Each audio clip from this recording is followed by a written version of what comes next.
হুম।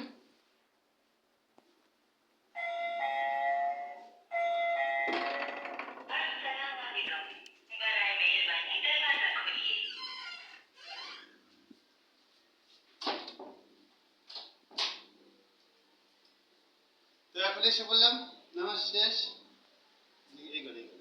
হ্যাঁ। তো ব্যাক করলাম। আজকে নামাজটা খুবই ভালো লাগলো। আর আজকে আমি তো এখানে থাকি না, আমি আমার বোনের বাসা হালিমাতুর সাদেমুনি গাদের বাসা। তো আমার ভাগ্নি ওর পরীক্ষার জন্য আসছি, তো আজকে এখানে নামাজ পড়লাম। আর সব মসজিদে তো আমরা নামাজ পড়তে পারি না,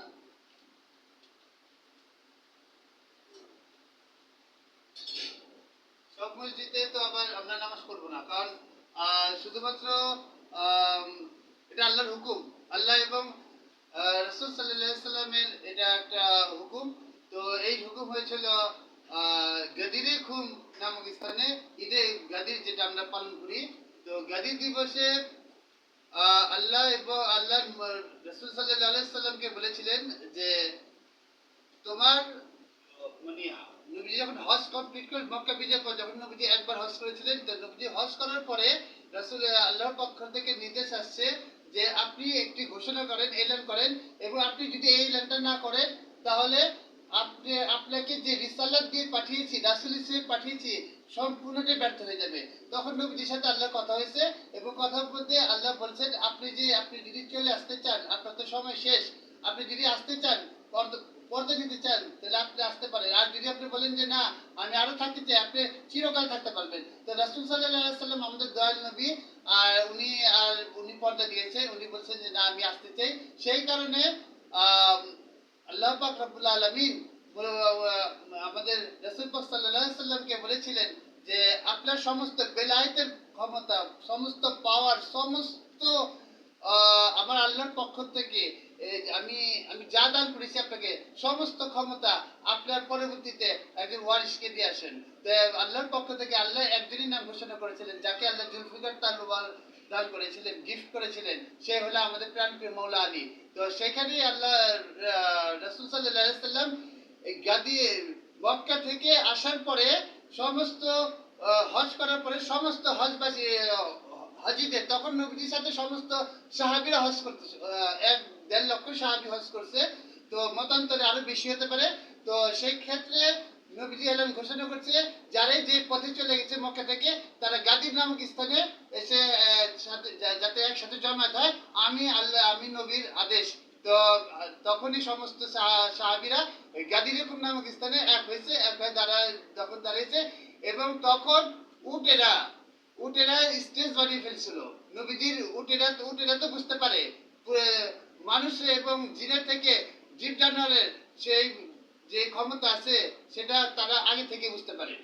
তো তারপরে যখন রাসূলুল্লাহ সাল্লাল্লাহু আলাইহি ওয়াসাল্লাম হুকুম হলো, সব হযরত আবু বকর, হযরত ওসমান রাদিয়াল্লাহু আনহু, হযরত ওমর ফারুক রাদিয়াল্লাহু আনহু, এবং সবাই দাঁড়িয়েছিল, এবং 1 লক্ষ 1.5 লক্ষ সাহাবী সবাই ছিল। ওই সময় রাসূল সাল্লাল্লাহু আলাইহি সাল্লাম সেই উটেদের বানানো স্টেজের উপরে দাঁড়িয়ে বলেছিল, তোমরা আমাকে কি রাসূল হিসেবে মানো? হ্যাঁ, আপনারা সব সাহাবীরা হাত উঠে বলছিল আমরা আপনাকে রাসূল হিসেবে মানি। তোমরা কি আমরা সমস্ত কথা মানো? হ্যাঁ বলেছিল, হ্যাঁ আপনাকে আমি সমস্ত কথা মানি। সব তখন রাসূলুল্লাহ সাল্লাম বলেছেন, তোমরা কি আমাকে মৌলা মানো? মৌলা তো কি নেতা, সবার নেতা, মৌলা তো নেতা। তো তখন সমস্ত সাহাবীরা হাত উঠে বলছিল, হ্যাঁ রাসূলুল্লাহ আমরা আপনাকে মৌলা হিসেবে মানি। তখন রাসূলুল্লাহ সাল্লাল্লাহু আলাইহি সাল্লাম আমাদের প্রাণপ্রিয় নবী, আমাদের প্রাণপ্রিয় মৌলা মৌলা আলী আলাইহিস সালামকে নিয়ে এসে তার হাতটা ধরে এবং তাকে স্টেজে নিয়ে গেছেন, এবং যা বলছেন মান কুনতু মাওলাহু ফাহাজা আলীন মাওলা, আমি যার যার মৌলা, আলী আজকে থেকে তার মৌলা। নবীজি মৌলা আলীর হাত উঁচু করে দিয়েছিলেন, এবং নবীজি যখন হাতটা উঁচু করছিলেন তখন নবীজির জিহ্বা মোবারক থেকে তার হাতের বগলে যে নূর সেটা চমকাইছিল।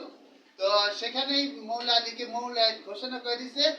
সেটা মহান রাব্বুল আলামিন এবং রাসূলুল্লাহ সাল্লাল্লাহু আলাইহি ওয়াসাল্লাম উভয়ের আল্লাহর হুকুম আর রাসূলের হুকুম, দুজনের পরামর্শ, দুজন এই এক হয়ে মৌলা সমস্ত ক্ষমতা মৌলা আলীকে দিয়েছে। তো মৌলা আলীকে তখন হযরত আবু বকর রাদিয়াল্লাহু আনহু, হযরত ওসমান, হযরত ওমর ফারুক রাদিয়াল্লাহু আনহু এবং সমস্ত সাহাবীরা বাহ বাহ বলেছে। এবং আবু বকর রাদিয়াল্লাহু আনহু, হযরত ওমর ফারুক রাদিয়াল্লাহু আনহু এবং হযরত ওসমান রাদিয়াল্লাহু আনহু সবাই স্টেজের উপরে এসে মৌলা আলীর সাথে গলা মিলেছে এবং বলছে, আলী আজকে থেকে তুমি আমাদের নেতা হয়ে গেলে। তো মৌলা আলী সবার নেতা। মৌলা নবীজির পরে স্থায়ী মৌলা। এবং নবীজি কার কার মৌলা? নবীজি সেই আল্লাহ রাব্বুল আলামিন বলেছেন, আমার খোদার খোদাইতে সমস্ত আমি রাসূলকে দিয়ে দিয়েছি। নবীজি সর্বপ্রথম মৌলা হলো সমস্ত ফেরেশতা জাতির, সমস্ত জিন জাতির, সমস্ত মাখলুকাতের। আসমান জমিনে যত মাখলুকাত আছে, জমিনের তলদেশে যে যদি কোনো জীবাণু থাকে, তার নবী এসে আমাদের মুহাম্মদ সাল্লাল্লাহু আলাইহি ওয়াসাল্লাম। সমস্ত মাখলুকাত, সমস্ত মানুষের মৌলা হল আমাদের হযরত সাল্লাল্লাহু আলাইহি ওয়াসাল্লাম। নবীজির সেই পাক জবান মোবারক থেকে যখন নবীজি বলেছেন, আমার সমস্ত কিছু আমি আমার মৌলা, আমার বেলায়েতের ক্ষমতা আমি মৌলা আলীকে দেখলাম। আজ থেকে মৌলা আলী মান কুনতু মৌলা ফাহাজা আলী মৌলা।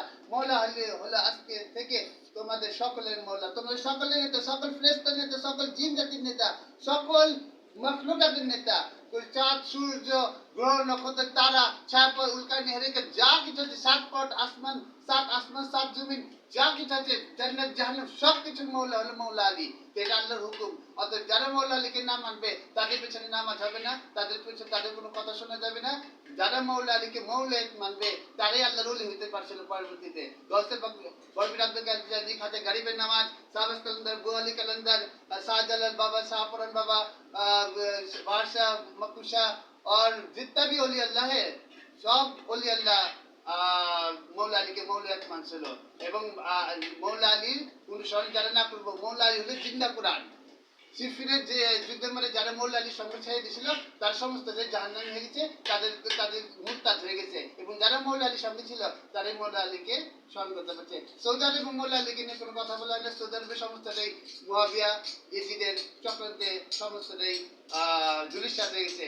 কিন্তু মৌলা আলীর সত্যিকার ইসলাম চলে গেছে বাগদাদে। তো আমরা মৌলা আলী, যেখানে মৌলা আলী থাকবে সেখানে হুসাইন থাকবে, সেখানে গাউসে পাক থাকবে, সেখানে বরবির আব্দুল কাদের জিলানী থাকবে, সেখানে খাজা গরিবের নওয়াজ থাকবে, সেখানে শাহজালাল বাবা, সেখানে শাহপুরান বাবা, সাবাস কালান্দার, বুয়ালি কালান্দার, হাজি আলী বাবা, সমস্ত বাবা ওলি আল্লাহ মৌলা আলীর দিকেই থাকবে। এবং ওলি আল্লাহর উসিলে আমাদের কিস্তি পার হবে। সর্বে খাজা গরিবের নওয়াজের ওরসুল আসছে, রজবের চাঁদ উঠে গেছে। তো মানে এখনো উঠেনি, উঠবে। তো আমরা খাজা গরিবের নওয়াজের উসিলায়, মৌলা আলীর উসিলায় খাজা গরিবের নওয়াজের সেই অনুষ্ঠানকে সুন্দরভাবে পালন করতে পারি। তো আর আমি কিছুদিন আগে শাহজালাল বাবার দরবার জিয়ারত করে আসছি। তো কোনো মসজিদে আমি নামাজ পড়ি না যে মসজিদে না মৌলা আলীকে মানে। আর যেখানে মুয়াবিকে মানে হবে, সে অলির দরবার হোক, মুয়াবে, সে দরবারে আমি কোনোদিনও যাব না। অলি ঠিক আছে, বাট অলির দরবারের মধ্যে এখন ভেজাল ঢুকে গেছে, মুনাফিক ঢুকেছে, মুনাফিকের ছড়া চলে গেছে। আমরা এটা থেকে বাঁচতে চাই। নারায়ে তাকবীর, আল্লাহু আকবার, নারায়ে রিসালাত, ইয়া রাসূলুল্লাহ, নারায়ে হায়দারি, ইয়া আলী, ইয়া আলী, ইয়া আলী, ইয়া আলী আল মদদ। और नाराय गौसी या गौसल आजम दस्तगीर, नाराय चिश्तिया या खाजा गरीब नवाज, नाराय शाहजालाल बाबा या शाहजालाल या शाहजालाल, नाराय शाहपुरान या शाहपुरान बाबा या शाहपुरान बाबा। তো ওলি আল্লাহদের নারায় অবশ্যই দিতে হবে। আর অবশ্যই অন্তরালস্থল থেকে পাক পাঞ্জাতন মা ফাতেমাতুজ জোহরা আলাইহিস সালাম, ইমাম হাসান আলাইহিস সালাম, ইমাম হুসাইন আলাইহিস সালামের সাথে থাকবো। যারাই ওলি আল্লাহ মানবে, তারাই পাক পাঞ্জাতন কি পাবে। যারা ওলি আল্লাহ ছেড়ে দেবে, তারা পাক পাঞ্জাতন রাস্তা থেকে চলে যাবে। তো পাক পাঞ্জাতনের রাস্তা ওলি আল্লাহ রাস্তা, জান্নাতের রাস্তা। পাক পাঞ্জাতনের ব্যতিরিকে যারা আছে সমস্তদের ধোকায় আমরা দোয়া করি, তাদেরকে আল্লাহ হেদায়েত করুন। ওকে, আজকে এই পর্যন্ত রইল। ধন্যবাদ।